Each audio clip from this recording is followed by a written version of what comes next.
우리 옆에 계신 분들 또 앞뒤로 한번 또 인사 나누시겠습니다. 네, 한 주간 잘 보내셨죠? 네, 다시 또 뵙게 돼서 진심으로 반갑고 감사합니다. 사랑하고 축복합니다. 예수님께서 지금 식사 중에 일어나셨는데요, 이 식사는 유월절 만찬이죠. 마지막 최후의 만찬을 나누시는 자리에서요, 도중에 일어나셔서 제자들의 발을 씻기셨습니다.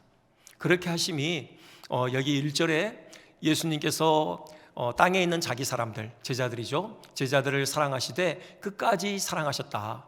바로 그것이 이유였던 거죠.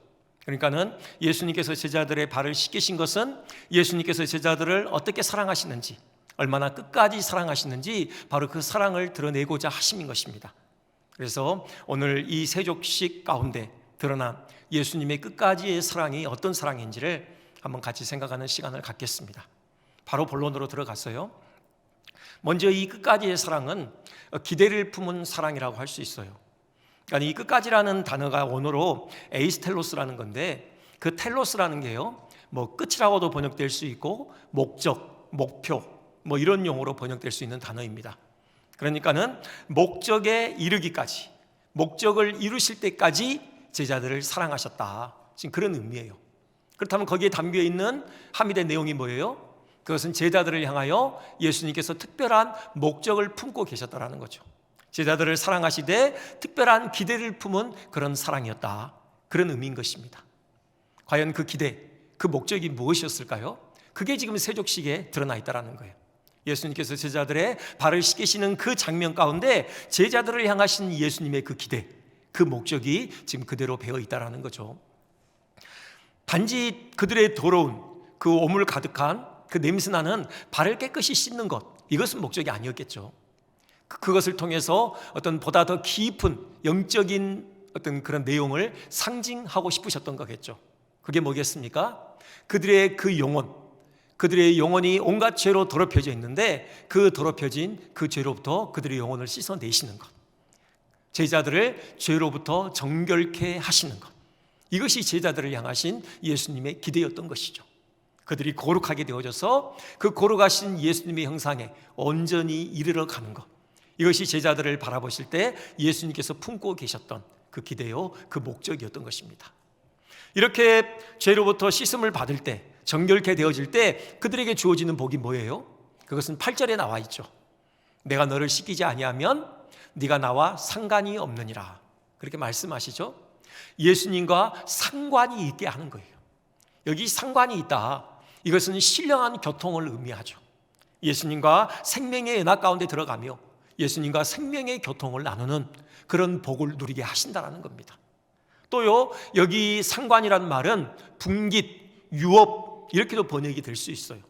그러니까 예수님께서 우리에게 기대하시는 바가 뭐냐? 그것은 예수님과 함께 하나님 나라를 상속하는 거예요. 하나님 나라의 그 분깃, 그 유업에 예수님과 함께 동참하게 되는 것, 이것을 예수님께서 제자들, 곧 우리에게 바로 기대하시는 바였던 것입니다. 이 기대를 우리가 안다면은 우리가 대충 죄악 가운데 살 수 없겠죠. 우리가 거룩하게 살기 위해서 애를 쓸 것입니다. 우리의 말이나 우리의 행실에서 죄가 묻어나지 않도록 우리가 거룩하게 힘쓸 것이고요, 또 우리 내면에서부터, 우리 마음에서부터 우리가 죄를 멀리하는 그런 거룩의 어떤 투쟁이 우리 삶에 있게 되는 거죠. 여기서 더 나갑니다. 예수님이 우리를 향한 기대는요, 13절이죠 16절이네요 16절 보시면은 예수님께서 그 우리에 대한 정체성을 분명하게 표현하고 있는데요, 보냄을 받은 자다, 이렇게 표현하고 계셔요. 보냄을 받은 자가 보낸 자보다 크지 못하나니 너희가 이것을 알고 행하면 복이 있으리라 그랬죠. 보냄을 받은 자가 누굽니까? 바로 제자들, 곧 우리이죠. 보낸 자는요, 예수님이시죠. 곧 예수님께서 우리를 세상에 보내신다라는 겁니다. 사실 예수님께서 먼저 보냄을 받은 자이셨어요. 그분이 하나님 아버지께로부터 세상으로 보냄을 받아 인간의 몸을 입고 이 땅에 오셨던 것이죠. 보냄을 받은 자, 이 의식이 늘 예수님께 있었어요. 그래서 당신을 보내신 그 하나님 아버지의 뜻을 이루는 것, 그것이 예수님의 이 땅의 삶의 전부였던 것이죠. 그것을 양식으로, 곧 밥으로 삼으셨다, 그렇게 예수님이 친히 고백하시잖아요. 그리고는 이제 우리를 세상에 보내시는 겁니다. 우리를 예수님의 동역자로 세우시는 거예요. 예수님께서 이루어 가시는 그 하나님 나라의 역사에 우리를 동참케 하시는 것입니다. 우리를 통해서 그 복음의 빛이 세상에 찬란하게 비춰지도록 우리를 복의 통로로 세상에 보내시는 것이죠. 여러분, 이것이 우리를 향한 예수님의 기대예요. 이 보냄을 받은 자로서의 소명의식, 여러분, 이것이요 우리의 삶을 대하는 태도를 크게 바꿉니다. 우리의 삶을 대하는 태도에 있어서 가장 중요한 영향을 미치는 것, 우리가 보냄을 받아 이 자리에 서 있다는 것, 이 보냄을 받은 자로서의 의식이요. 요셉이 이를 잘 보여주고 있어요. 요셉의 일생을 여러분 잘 아시죠? 그가 어느 날 갑자기 형들에 의해서 애굽의 노예로 팔립니다. 그 전까지는요 아버지의 사랑을 독차지한 참 호의호식하던, 그러나 엄친아 그런 참 행복한 유년 시절을 보냈잖아요. 근데 그가 상상도 못했을 거예요. 근데 한순간에 그가 애굽의 노예로 그가 전락하고 말았습니다. 이건 정말 인생의 나락으로 추락하는 그런 상상할 수 없는 아주 비참한 상황이 된 거죠. 근데 그것으로 끝나지 않아요. 요셉의 인생의 추락은요 더 깊이 내려갑니다. 그가 그 안주인을 상대로 강간 미수범으로 그가 몰리잖아요. 그래서 감옥에 들어가게 되잖아요.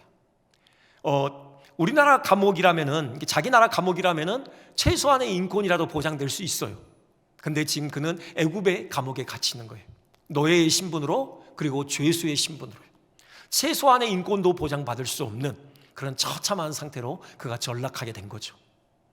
보통 사람이라면은 이 정도 되면요 다 좌절해서 쓰러지고 말 겁니다. 주저앉아서 일어나지 못할 거예요. 근데 요셉은 그렇지 않아요.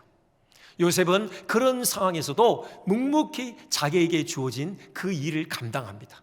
그는 자기 삶에 최선을 다해요. 그렇죠? 그 비결이 뭔가?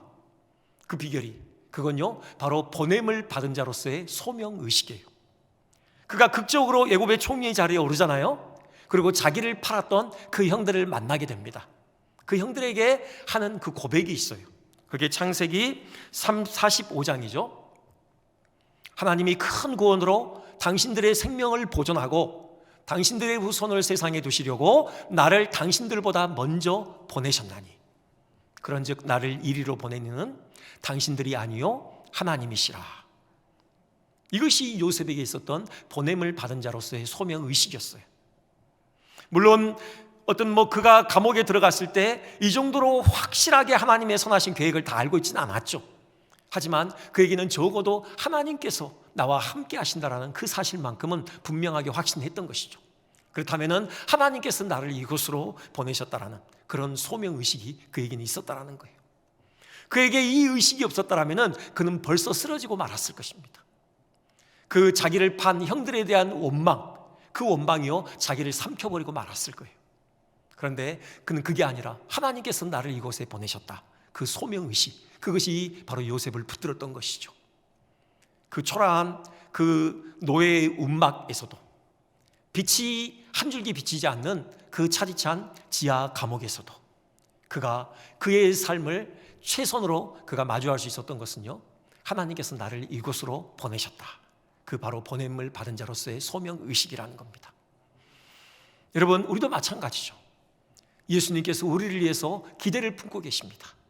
우리를 거룩하게 하시고요, 예수님과 그런 사랑의 신령한 교통을 나누게 하시고요, 우리를 예수님의 동역자로 세상에 보내셔서 그 복음의 빛을 비치고 하나님 나라를 이루어가는 귀한 소명의 삶을 살도록 해주셨습니다. 여러분 지금 계신 그 자리가 어떠한 자리입니까? 여러분이 지금 계신 그 삶의 자리가 하나님께서 여러분을 그곳으로 보내신 선교지요 사명의 자리인 것입니다. 그곳에서 복음의 빛을 비추는 겁니다. 그곳에서 하나님의 선한 뜻을 이루어가고 하나님 나라를 세워가는 것입니다. 특별히 우리 교회도 마찬가지죠. 하나님께서 주님의 몸으로서 아현 장로교회를 이곳 아현동에 세워주셨습니다. 이곳으로 보내주신 것이죠. 우리에게 주어진 사명이 뭡니까? 바로 이 지역에 거주하고 있는 많은 주민들에게 복음의 빛을 비추는 겁니다. 한 영혼도 빠짐없이 모두가 복음을 들었으면 좋겠어요. 복음으로 한 영혼 한 영혼을 살려내는 것입니다. 나아가서 그들을 예수님의 온전한 제자로 세워가는 것, 이것이 이곳에 우리를 보내신 바로 교회로서의 사명인 것이죠. 보냄을 받은 나가서요, 주님의 몸이라고 그랬죠. 주님의 손가발이 되어져서 주님께서 가시고자 하시는 그곳으로 가는 거죠. 주님께서 하시고자 하시는 그 일을 감당하는 겁니다. 주님께서 흘려보내시고자 하시는 그 사랑과 은혜를 많은 사람들에게 흘려보내는 복의 통로로서의 역할을 우리가 감당해야 되는 거죠. 열방을 또 품어야죠. 지난 시간에 그 바리새인들의 자조 섞인 탄식에 대해서 우리가 생각했습니다. 온 세상이 그를 따르는도다. 이것이 예언이 되어졌다고 했죠. 예수님의 나라는 온 세상에 세워질 것입니다. 온 세상으로부터 하나님이 특정하신 그 영혼들이 주께로 돌아오는 날이 올 거예요. 우리도 이 선교 대열에 동참하는 것입니다. 마지막 한 영혼이 주님께 돌아오는 그날까지 우리는 이 복음 증거의 사명 쉴 수 없는 것이죠. 이 말씀 준비하면서요, 우리 교회의 주보를 다시 한번 들여다봤습니다. 우리 교회의 주보 뒷면에 보면요, 선교지 현황이 있어요. 우리가 이 국내의 여러 미래 자립 교회들을 우리가 돕고 있고요, 우리가 함께 동역하고 있고, 그 다음에 또 여러 해에 나가 계신 우리 선교사님들을 후원하고 있습니다.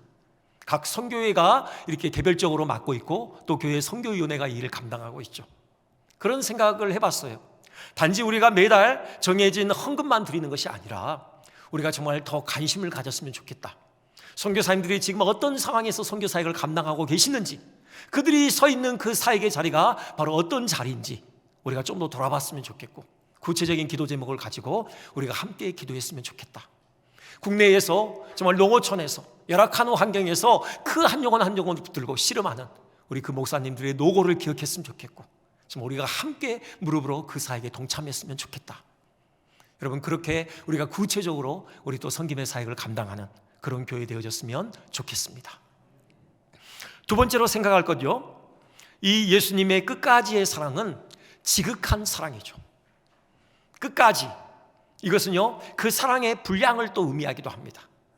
얼만큼 예수님이 우리를 사랑하십니까? 그 분량에 있어서요, 한이 없는 겁니다.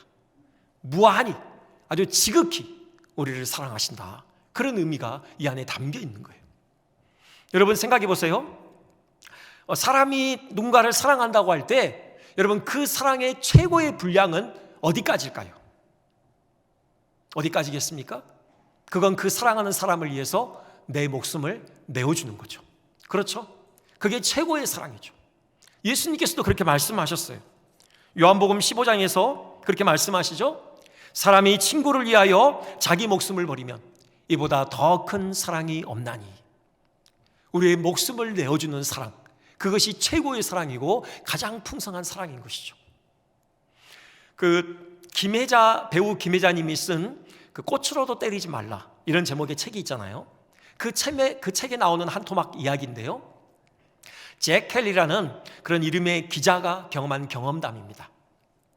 소말리아에 가서 그 어떤 그런 어려운 상황을 이제 취재하던 중에 그가 한 소년을 만나요. 아주 심각한 영양실조에 걸려 있는데 뭐 온몸에 벌레 물린 상처가 가득하고요, 또 영양실조의 그 현상이 뭐예요? 배가 이렇게 볼록 튀어나온 거죠. 이미 머리카락도 빨갛게 변했고요, 그 피부를 보니 정말 나이가 많으신 어떤 그런 그 할아버지 할머니들처럼 그렇게 쭈글쭈글 주름이 잡혀 있어요. 같이 동행했던 사진 기자가 과일을 가지고 있었거든요. 그래서 그걸 건네줍니다. 근데 그 소년이 그 과일을 들고 서 있을 힘조차 없어 보여요. 그래서 그걸 반으로 쪼개서 이제 건네주죠. 이 소년이 감사합니다 인사를 하고요, 이제 힘없이 천천히 어디론가 걸어가요. 따라갔답니다. 한 집에 도착했고요, 근데 그 집에 보니 그보다 더 어린 나이의 아이가 죽은 듯이 누워 있는 거예요. 그 동생이었던 겁니다. 그가 그 과일을 한 입 베어 물더니요, 그걸 빼서 그 누워있는 그 아이의 입에 넣어줘요. 그리고는 턱을 벌렸다 오므렸다 그 과일을 씹는 것을 도와주는 거죠. 나중에 알고 보니 그 동생을 그런 식으로 보살핀 기간이 지금 보름이 넘었어요. 결국 그 소년은 영양실조로 죽었습니다. 하지만 그가 돌봤던 그 동생은 살아남았어요. 여러분, 이게 최고의 사랑이죠. 자기 생명을 돌보지 않고 자기가 사랑하는 동생을 돌보는 것, 그 동생을 위해서 자기 생명을 기꺼이 내어주는 것, 여러분, 이것이야말로 예수님이 말씀하신 가장 지극한 사랑인 것이죠. 예수님께서 우리에게 베푸신 사랑이 바로 이 사랑입니다. 그렇잖아요. 우리 영혼을 죄로부터 씻어주시기 위해서, 정결케 하시기 위해서, 그리고 그래서 주님과의 그 신령한 교통을 나누는 그런 친구로 우리를 삼아주시기 위해서 주님께서 친히 당신의 생명을 우리에게 내어주셨습니다. 그분이 십자가에서 피 흘리셨고요, 그 피로 우리를 죄와 사망 가운데서 건져내셨던 것이죠. 우리를 살리시기 위해서 예수님의 생명을 내어주셨어요. 여러분, 이것보다 더 큰 사랑이 어디 있습니까?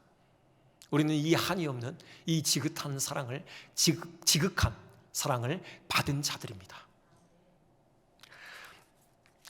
이 사랑이 사실 이 세족식에 지금 묻어나 있어요. 예수님께서 식사하시다 말고 자리에서 일어나셨죠. 겉옷을 벗으셔요. 그러면은 그 당시에 겉옷은 이 정강이까지 내려오거든요. 그 겉옷을 벗으면은 거의 맨살이 다 드러나는 거예요. 그러더니 허리에 수건을 두르시죠. 이건요, 종의 모습이에요. 당시 노예들이 겉옷을 입을 수가 없었거든요. 보통 주인을 섬길 때요, 주인 앞에 나갈 때 그들은 겉옷을 착용할 수 없었어요. 거의 맨살이 드러나 보이는 그 상태로 나가는 이유가 뭡니까? 칼이나 이런 흉기를 품고 있지 않다. 그래서 주인에게 안심을 시키기 위해서요. 지금 예수님께서 그 종의 모습을 취하신 겁니다. 대야에 물을 뜨시고요, 지금 제자들의 발을 씻기셔요. 제자들이 지금 서 있는 거 아니에요. 여러분, 이 당시의 식사는 우리는 뭐 식탁에 앉아서 먹지만 이들은 그냥 땅바닥에 앉잖아요. 거의 눕습니다. 거의 반은 누워요. 그래서 그렇게 식사를 하는데, 지금 예수님께서 대야에 물을 담아다가 지금 이렇게 제자들 발 앞에 두고요, 그 발을 씻으려면은 굽히셔야죠. 무릎을 꿇으셔야 하는 것입니다. 지금 그렇게 발을 하나하나 씻겨 나가시는 거예요. 제자들 앞에 상상할 수 없는 충격적인 장면이 펼쳐졌던 거예요. 베드로 순서가 됐잖아요. 베드로가 가만히 있지 않죠. 선생님, 제 발을 씻으시게요? 지금은 내가 하는 일이 뭔지 모르지만 앞으로 이해하게 될 거다. 아니요. 절대 선생님은 제 발을 씻을 수 없나이다. 거기 절대로라고 그래요. 절대로 선생님은 제 발을 씻을 수 없나이다. 그 절대로는요, 영원이라는 말입니다. 영원히 제 발을 씻을 수 없나이다. 그럼 베드로의 마음이 느껴지십니까? 이건 말이 안 된다라는 거예요. 어떻게 이런 일이 있을 수 있나라는 거죠. 이런 일이 벌어지는 것을 저는 도무지 허용할 수 없습니다. 그런 의미예요. 여기서 생각해 볼 것은요, 다른 제자들은 왜 가만히 있었을까? 다른 제자들은 그게 편했을까? 그게 뭐 자연스럽다고 느꼈을까? 아니에요. 그들도 불편했겠죠. 이건 말이 안 된다라고 생각했을 거예요. 근데 왜 가만히 그들의 발을 내어 맡겼을까? 충격 때문이죠. 너무 충격이었기 때문에 뭘 해야 될지를 몰랐던 거예요. 그냥 멍하니 있었던 것이죠. 정신을 차리고 보니 그냥 그 상황이 지나간 거예요. 그렇게 볼 수밖에 없어요. 그만큼 이건 충격적인 사건입니다. 이걸 통해서 예수님께서 뭘 보여주시는 거예요? 내가 너희를 위해서 내 전부를 내어준다. 내가 너희를 위해서 내 생명을 내어준다.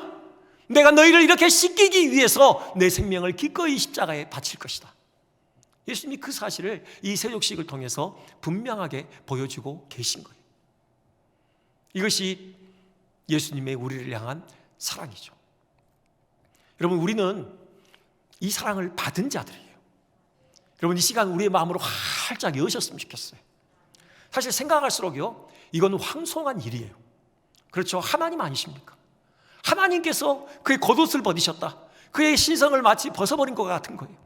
그리고는 그 정말 더럽고 냄새나는 그 먼지 가득한 그 발 앞에 쭈그리고 앉으셔요. 여러분, 이것이 어떻게 가능한 일이에요? 우리에게 그 사랑을 베풀어 주신 거예요. 황송하죠. 우리를 죄와 사망 가운데서 구원하시기 위해서 그분이 십자가에서 당신의 생명을 내어주시는 것, 이것을 상상할 수 없는 일이죠. 하지만 그 일이 벌어졌어요. 여러분, 그 사랑을 우리 가운데 부어주신 것입니다. 황송하지만, 면목 없지만 여러분, 마음을 열고 그 사랑을 받아들이는 것, 이것이 믿음이에요. 여러분, 이것이 믿음입니다. 아니요, 저는 사랑을 받을 만한 자격, 그게 아니에요. 우리에게 베푸신 그 사랑을 우리가 마음으로 활짝 열고 정말 감사함으로 받는 것, 이것이 참 믿음입니다. 예수님께서 베드로에게 요구하신 게 그거예요.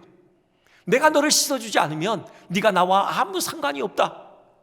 내가 네게 베푸는 이 사랑, 내가 내 생명을 다해서 너를 사랑하는 이 사랑을 너는 받아야 한다. 그래야지 네가 나와 상관이 있다. 그렇게 말씀하시는 거예요. 여러분, 그 사랑으로 풍성히 젖어드는 그런 귀한 시간 됐으면 좋겠습니다.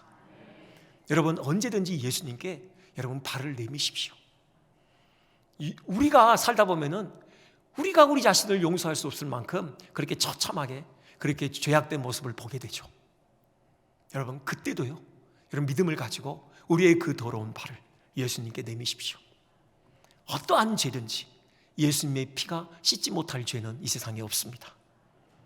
그분의 생명의 값을 치르신 그 보배로운 피는요, 우리의 모든 죄를 씻어도 남을 능력이 있어요. 우리를 위해서 생명을 내어주신, 그렇게 지극히 사랑하신 그 주님께서는 언제든지 우리의 그 죄악된 그 발을 씻어주실 의향이 있으신 겁니다. 여러분, 믿음으로 주님의 보좌 앞에 나아가고 그 사랑으로 풍성해진 은혜가 있기를 원합니다. 여러분, 이 은혜를 알 때, 그때 우리가 다른 사람을 진심으로 사랑할 수 있어요. 우리의 더러운 발을, 냄새나는 발을 씻기시는 그 주님의 손의 감촉을 느낀 사람만이, 그걸 경험한 사람만이, 그걸 온몸으로 체험한 사람만이 진정으로 다른 사람을 위해서 무릎을 꿇을 수 있는 거예요. 진정으로 다른 사람들이 내민 그 냄새나는 발을 우리가 엎드려서 씻어줄 수 있는 것입니다. 여러분, 그런 사랑이 우리를 통하여 흘러가는 그런 은혜의 통로들 되시기를 주님으로 한 번 더 축원드립니다. 세 번째요, 예수님의 이 끝까지의 사랑은 끊임없는 사랑이에요. 말 그대로 끝까지 사랑하시는 겁니다. 변함없이, 지속적으로, 언제까지나 끊임없이 사랑하시는 그 사랑을 지금 이 세족식을 통해서 보여주고 계셔요. 식사하시다가 일어나셨다고 그랬죠. 그리고 겉옷을 벗으시고 수건을 두르시고 대야에 물을 뜨시고 발을 씻겨주셨다고 했습니다. 이것이 어떤 배경에서 지금 나왔는가? 이것이 왜 예수님의 우리를 향하신 끊임없는 사랑을 보여주고 있는 것인가? 지금 이 유월절 만찬은요, 이제 예수님이 십자가에 달리시기 전 바로 전날이죠. 그러니까 이 식사가 끝나고요, 이제 겟세마네 동산에 오르시고 거기서 이제 체포되셔서 그날 밤새껏 신문 받으시고 그 다음날 그렇게 십자가에 달리셔요. 바로 그 전날입니다. 그때 제자들이 뭘 하고 있었는가? 제자들이요, 그것부터 생각을 해봐야 돼요.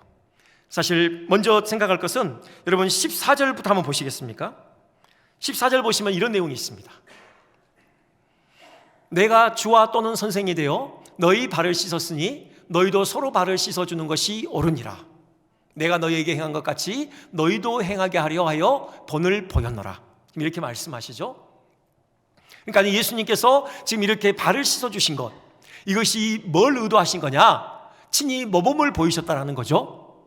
뭘 가르치시기 위해서요? 섬김의 도를 가르치시기 위해서 예수님께서 친히 모범을 보이셨어요.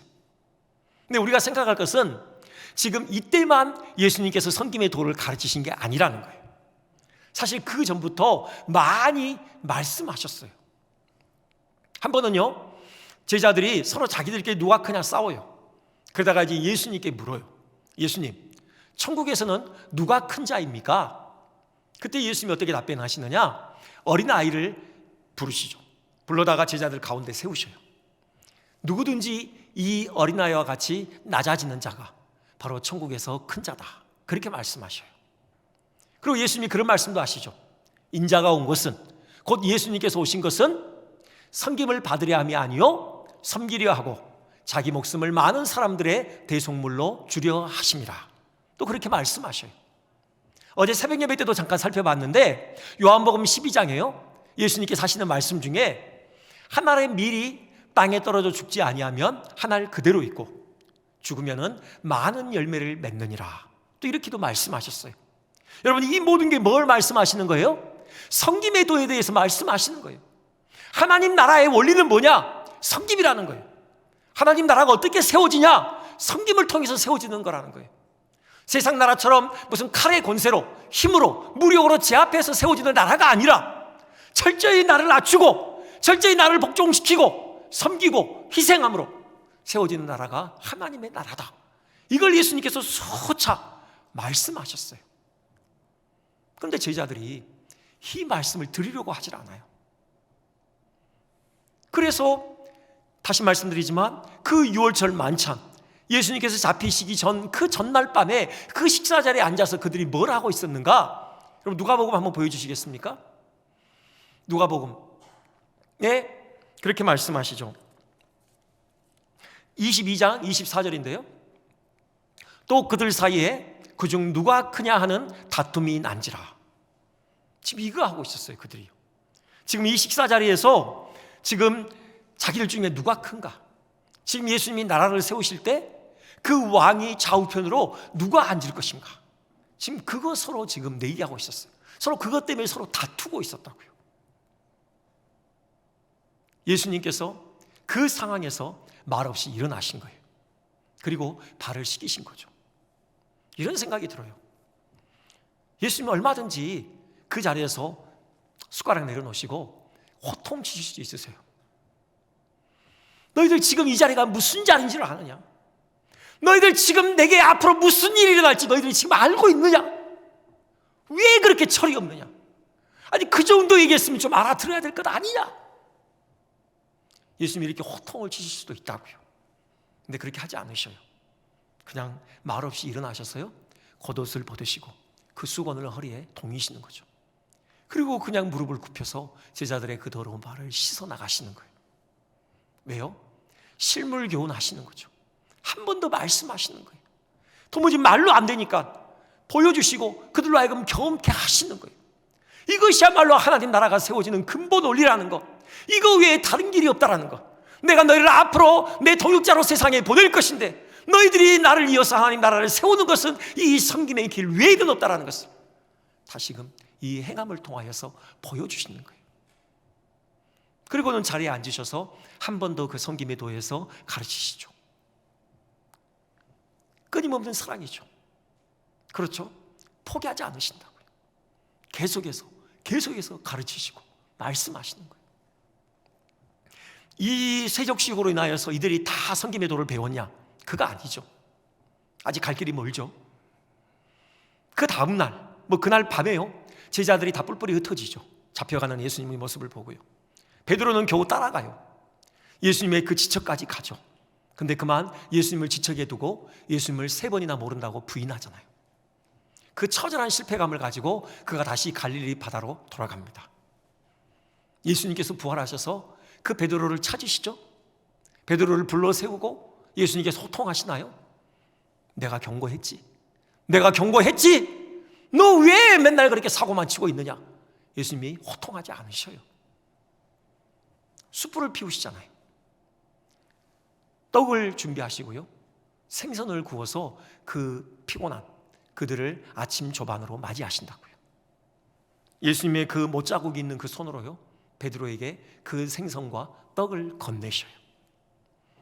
그 주님을 모른다고 3번 부인한 그 입으로요, 예수님을 향하여서 3번 사랑한다고 고백하게 만드시죠. 그 패배감, 그 실패감으로 응어리진 그 마음의 응어리가 다 녹아지도록 하셔요. 다시 그에게 사람을 낳는 어부로서 사명을 부여하시고 세상에 보내시는 거죠. 여러분, 이게 예수님의 사랑이에요. 포기하지 않으신다고요. 포기하지 않으셔요. 끊임없이 우리를 붙드시고 우리를 통해 하나님께서 기대하시는 그 기대를 이루어 가시는 거죠. 여러분, 이영표 선수 아시죠? 이영표 선수가 자기가 인생에서 참 중요히 여기는 인생의 리더라고 할 만한 분 중에 그 우리나라 국가대표 감독이었던 히딩크 감독을 꼽더라고요. 히딩크 감독과 한 5년간 함께 했더라고요. 우리 한국 국가대표팀에서 2년, 그리고 네덜란드 PSV인가요? 아인토벤 그 팀에서 3년, 그렇게 5년을 같이 지냈는데, 그러면서 왜 히딩크 감독이 세계적으로 존경받는 감독인지를 알겠더래요. 그가 한 예를 듭니다. 2002년 우리나라에서 월드컵이 열렸죠. 그 개막 이틀 전에 이영표 선수가 큰 부상을 당해요. 종아리에 그 13cm가 찢어지고요. 그래서 3개월 동안 그 진료가 필요하다, 이런 진단을 받습니다. 억울하죠. 안타깝잖아요. 그 꿈의 무대잖아요. 월드컵은. 더군다나 평생에 한 번 있을까 말까 한 우리나라에서 월드컵이 열려요. 근데 그 그라운드에서 뛸 수 있는 기회를 날려버리는 거예요. 그때 히딩크 감독이 이영표 선수에게 이렇게 얘기하더래요. 나는 너를 절대 포기하지 않는다. 나는 너를 절대 포기하지 않는다. 그러면서 한 게 뭐냐, 네덜란드에서 그 피지컬 트레이너 2명을 데리고 왔는데 그 팀에 2명이 있었는데 그 중에 1명을 이용표 선수에게 전속으로 붙였습니다. 아침 8시부터 밤 11시까지 이용표 선수의 재활을 도와요. 그리고 기적이 일어나요. 일주일 만에, 목발을 짚고 있던 일주일 만에 그가 낫게 되고요, 포르투갈전에서 그 그라운드에서 뛰게 되어져요. 여러분, 그 경기 아십니까? 그 이용표 선수가 어시스트를 했고 그걸 받아서 박지성 선수가 상대편 골망을 흔들었죠. 조 1위로 당당하게 16강에 진출하는 그 순간이에요. 네. 이런 생각 해봤어요. 야, 감독이 선수를 포기하지 않으니까 꿈의 무대인 월드컵에서 뛸 수 있는 영예를 안는구나. 우리 주님은요, 우리 주님은 우리를 포기하지 않으신다니까요. 여러분, 그런 말씀을 해요. 이사야 선지자가 이런 예언을, 이런 하나님의 말씀을 대언합니다. 여인이 어찌 그 젖먹는 자식을 잊겠으며 자기 태어서 난 아들을 긍휼히 여기지 않겠느냐. 그들은 혹시 잊을지라도 나는 너를 잊지 아니할 것이라. 그래서 이것을 그대로 받아서 시편 기자는 이렇게 고백하죠. 27편 10절에서요. 내 부모는 나를 버렸으나 여호와는 나를 영접하시리이다. 우리 주님 우리를 포기하지 않으십니다. 우리를 정결케 하시고 그 주님의 거룩하신 형상을 온전히 빚어가시고 또 우리 주님의 동역자로 우리를 세상에 보내셔서 마음껏 그라운드를 누비면서 하나님의 영광을 드러내는 그 사명을 감당하게 하셔요. 그 일을 위해서요, 우리에게 최고의 트레이너를 보내셨죠. 누구십니까? 성령 하나님이시죠. 성령 하나님은 아침 8시에서 11시까지가 아니라요, 24시간 우리가 함께 계셔요. 우리를 도우시고 우리를 훈련하셔서 반드시 주님이 기대하시는 그 거룩한 형상에 이르러 가게 만드시고요, 우리로 하여금 이 땅에서 영예롭게 하나님의 영광을 드러내는 그 동역자로서의 삶을 살아내게 하시는 겁니다. 여러분, 이 끝까지의 사랑이 우리에게 부어지고 있어요.